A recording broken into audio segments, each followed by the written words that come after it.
रेशम चौधरी जिंदाबाद, रेशम चौधरी जिंदाबाद, रेशम चौधरी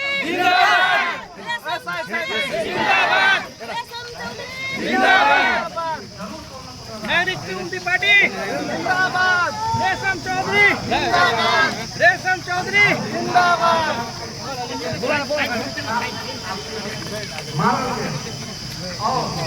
ये लोग बच्चा के मतलब गोली से मारा हो जाता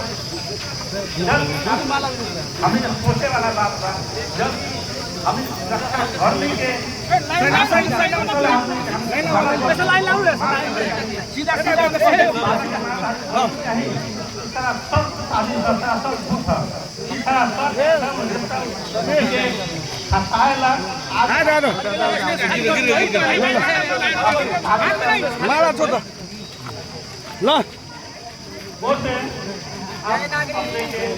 मालो दो सर, मालो मालो दो।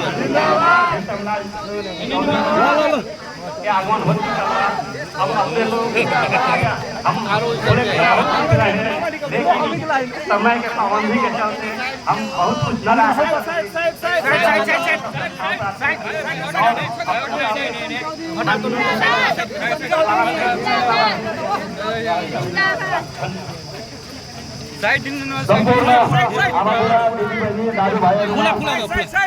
नागरिक उन्नति पार्टी का संरक्षक तथा पूर्व माननीय श्री रेशमलाल चौधरी जी को आज रूपमा आगमन भइसकेको छ। कृपया सम्पूर्ण जनसमुदायहरूले एकदमै जोरदार ताली बजाएर सहयोग गरिदिनु हुनका लागि हार्दिक अनुरोध गर्न चाहन्छु र पक्कै पनि उहाँ यस मञ्चमा आउन केही कदम मात्र बाँकी रहेको छ र तपाईँ यत्रो टाढा टाढाबाट यस मञ्च अगाडि पाल्नु भएको छ र आजको यस नागरिक उन्नति पार्टीका आमसभा तथा संरक्षक तथा पूर्व माननीय श्री रेशमलाल चौधरीजीको अभिनन्दन कार्यक्रम हाम्रो करैयामाई गापा वार्ड नम्बर 8 नरही बजारमा आज यस आमसभा कार्यक्रम रहेको छ र उहाँलाई फेरि पनि यस मञ्चमा आजको यस नागरिक उन्नति पार्टीको आमसभा तथा पूर्वका रूपमा यस मञ्चमा आसन ग्रहण गरिदिनु हुन पूर्व माननीय तथा नागरिक उन्नति पार्टीका संरक्षक श्री रेशमलाल चौधरीज्यूलाई हार्दिक अनुरोध गर्न चाहन्छु र यथास्थानमा मञ्चमा आसीन सम्पूर्ण अतिथि र विशिष्ट अतिथि सम्पूर्ण अतिथिगणहरूलाई यस मञ्चमा यथास्थानमा आसन ग्रहण गरिदिनु हुनका लागि हार्दिक अनुरोध गर्न चाहन्छु र आजको यस नागरिक उन्नति जेलमुक्त भएपछि यस्तो निधार र गालामा आफू चल्नुपर्ने र गलामा माला परिनुपर्ने यति धेरै काम गरेका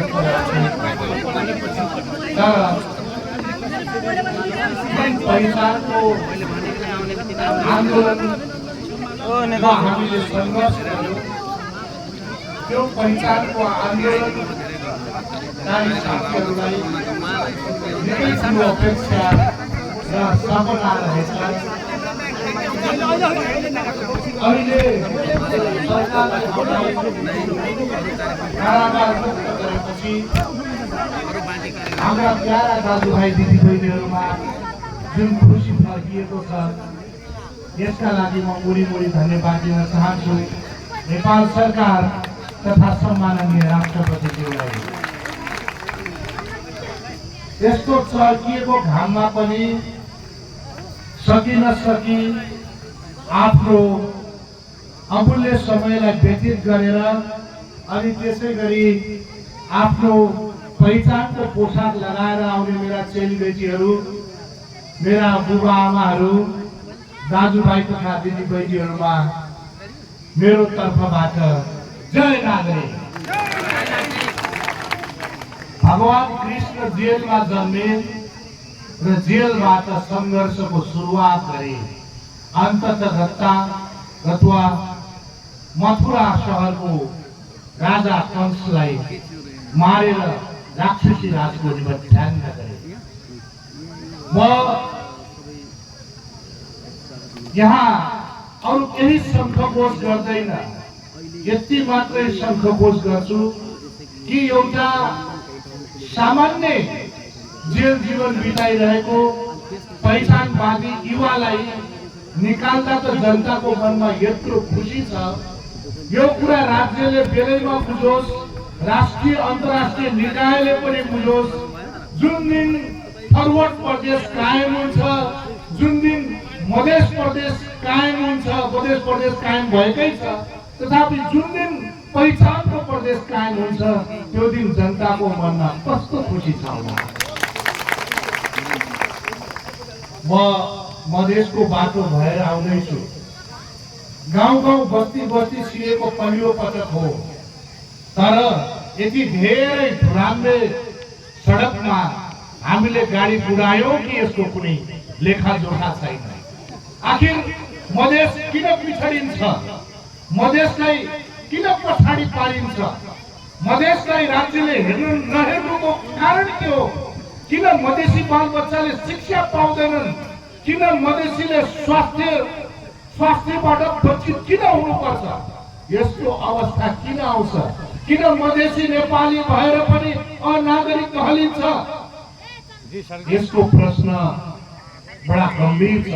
यो प्रश्नको उत्तर खोजिनुपर्छ र यही प्रश्नको उत्तर खोज्नका लागि मधेसका दूरदराजका जनताको अधिकार प्राप्तिका लागि दिल्ली बजारको कारागारमा नागरिक उन्मुक्ति पार्टीको जन्म भयो। यो नागरिक उन्मुक्ति पार्टीले अब तपाईको पहिचानको यात्रालाई स्थापित गर्नेछ। तपाईले प्राप्त गर्ने अधिकारमा हातमा हात मिलाउनेछ।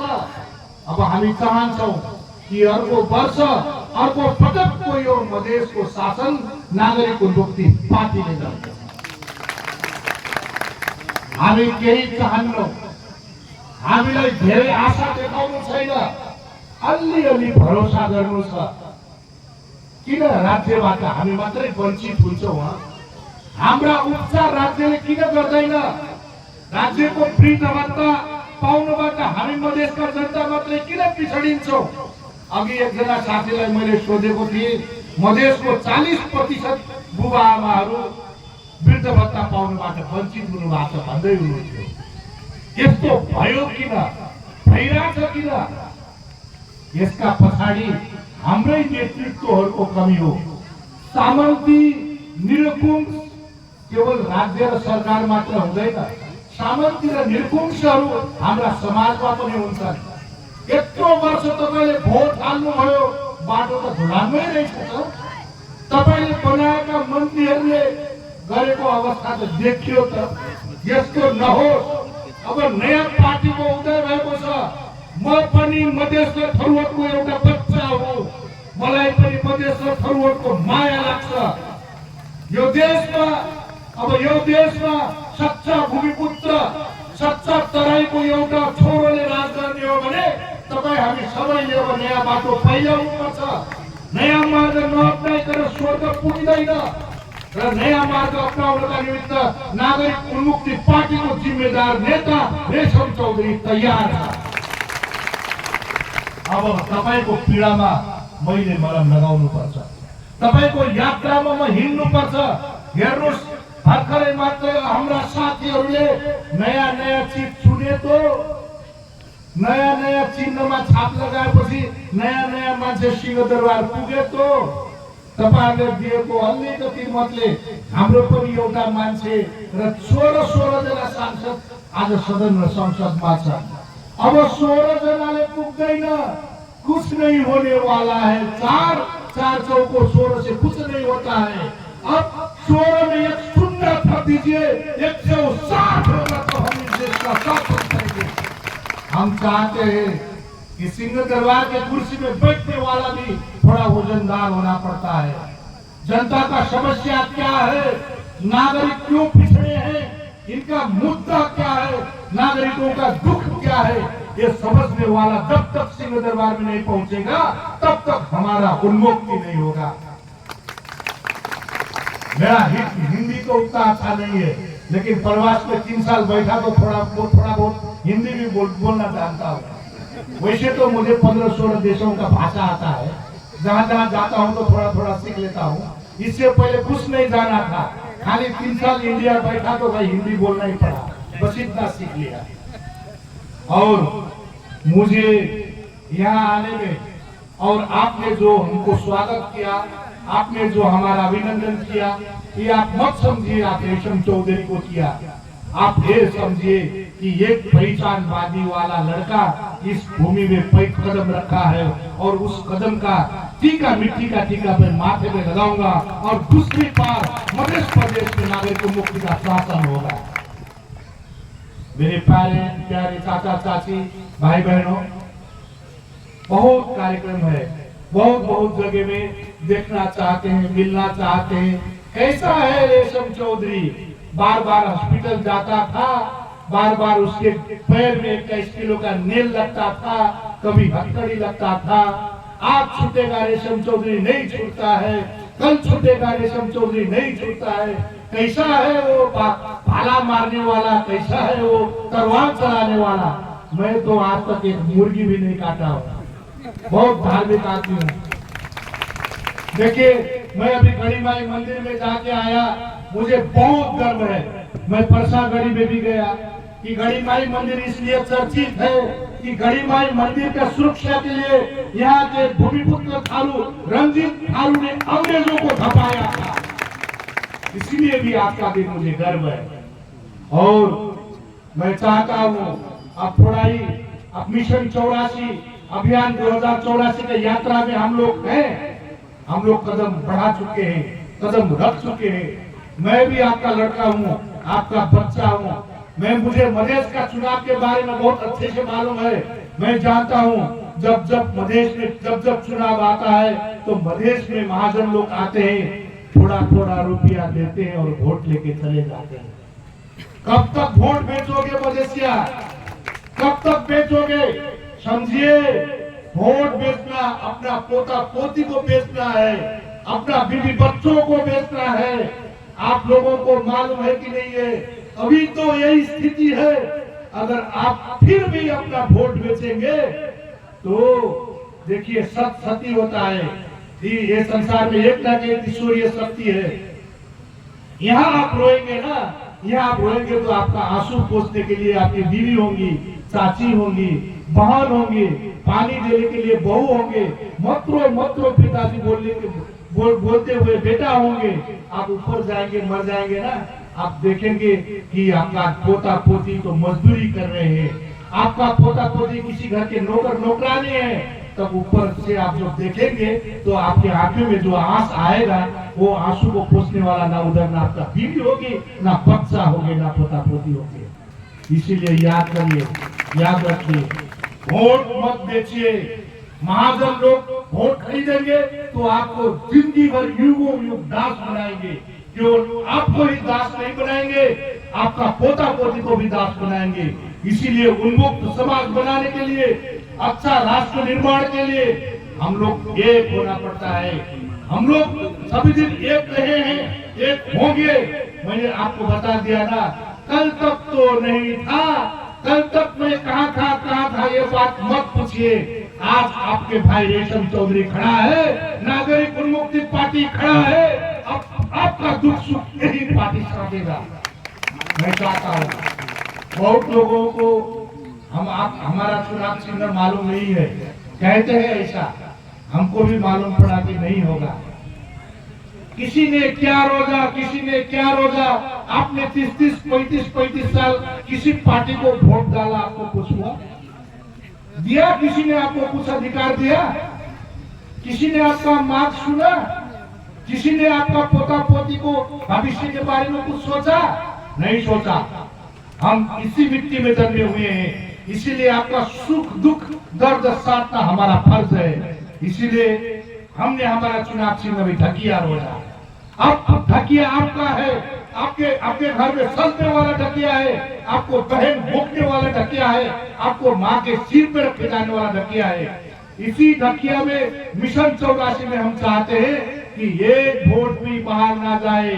अब इधर ना उधर, अब वोट ढकिया माँ सम्झिनुहोस् तपाईको रेशम चौधरी तयार छ र आगामी गोरेटोमा राजनैतिक परिवर्तन गर्नका लागि र समाज मिलाउनका लागि हामी लाग्नुपर्छ र राष्ट्र निर्माणमा तपाईको भोटले यो रेशम चौधरीको अगुवाईको नेतृत्वले सिंहदरबारमा एउटा मधेस एउटा तराईको पुत्रले शासन गर्नेछ भन्ने अभिव्यक्ति दिँदै आदरणीय बुबा आमा दाजुभाइ तथा दिदीबहिनीहरू धेरै घाममा आउनुभयो।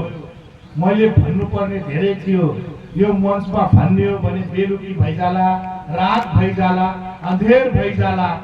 म त तन्त्र मन्त्र जानने मान्छे, जैसे महाभारत है वैसे हमारा कर्मों का भी प्रतिमार है। राजा जिनी जोधन कह जब लागे, शकुनी मामा जोरो र उपाय, मै कैसे भइन जोरु र उपाय। जीव गराउ राजा उत्तिम खा राव पे द्रौपदी लयान, जेकर नाउ धन र जीव देव। देखिए महाभारत के युद्ध में, महाभारत को युद्ध लड्दै गर्दा कृष्णले भन्नुभयो अर्जुन बाण चलाऊ। अर्जुनले भने यो लडाईको मैदानमा उता मेरो हजुरबुवा हुनुहुन्छ, उता मेरो दाई हुनुहुन्छ, उता मेरो काका हुनुहुन्छ, उता मेरो मित हुनुहुन्छ, म कसरी बाण चलाऊ। अनि अर्जुन के कृष्णले भने बाबै छल नगरिकन युद्ध जितिँदैन। राजनीति त्यसैको नीति हो कि छलछाम गरेर जितिने गरिने नीतिलाई राजनीति भनिन्छ। अनि फेरि अर्जुनले भने म छल गरेर यो युद्ध जित्न चाहन्न, म छल गरेर भीष्म पितामहलाई मार्न चाहन्न, म छल गरेर दुर्योधन दाइको वध गर्न चाहन्न। अनि कृष्णले भन्नुभयो शकुनी मामाले छल नगरेको भए तिम्रो स्वास्नी द्रौपदीलाई सभामा नाङ्गो बनाइन्थ्यो। अनि अर्जुनलाई चोट लाग्यो, साँच्चीकै शकुनी मामाको छलले मेरी स्वास्नी नाङ्गिन्, अब कृष्णले गरेको छलले म बाण चलाउँछु र युद्ध जित्छु। र मैले पनि दिल्ली बजारको जेलमा त्यही राजनीति गरेँ, त्यही राजनीतिले तपाईँ र मेरो साक्षात्कार गरायो। अब त्यही राजनीतिले सिंहदरबारको यात्रा तय गर्नेछ। अन्ततः उपस्थित हुनुभएका सबै बुवा आमा काका काकीलाई म तपाईहरु समक्ष क्षमा माग्दै अर्को ठाउँमा पनि कार्यक्रम छ, 4 बजेदेखि कार्यक्रम भइराखेको छ। मलाई त जता जता लान्छन् त्यतै जान्छु, जता जता डोर्याउँछन् त्यतै जान्छु। नजाऊ भन्नु पनि भएन। बाटो बाटो बुढाबुढो बाबुआमा हुनुहुन्छ, उहाँहरू फुलको थुङ्गा दिन चाहनुहुन्छ, आशीर्वाद दिन चाहनुहुन्छ। उहाँको आशीर्वाद थापिन, उहाँहरूको फुलको थुङ्गा लिएन भने म यो नेता र अरू नेतामा के फरक रह्यो र? म तपाईको सुख दुःख बुझ्छु भनेर यो मञ्चमा भाषण गरेर मात्रै हुँदैन।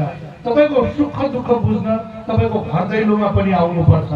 म अर्को पटक अलिकति लामो समय लिएर तपाईको घर दैलोमा गाउँ बस्तीमा आउने बाचा कबोल सहित यो कार्यक्रम तय गर्ने हाम्रो प्रदेश प्रमुख रामचन्द्र चौधरी र आगामी कार्यक्रम तय गर्ने राधा बहिनीलाई धेरै धेरै धन्यवाद दिँदै अहिले यो मञ्चबाट म बिदा हुन चाहन्छु।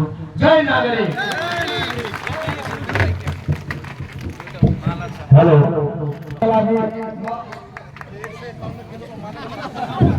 51 किलोको माला खरिदाइदिनको लागि नागरिक जनमुक्ति पार्टी प्रदेश अध्यक्ष श्री रामचन्द्र चौधरी, जिल्ला कार्यवाहक अध्यक्ष श्री उमेश प्रसाद र करैया माई कापा अध्यक्ष शिवशङ्कर चौधरीजीलाई हार्दिक अनुरोध गर्न चाहन्छु।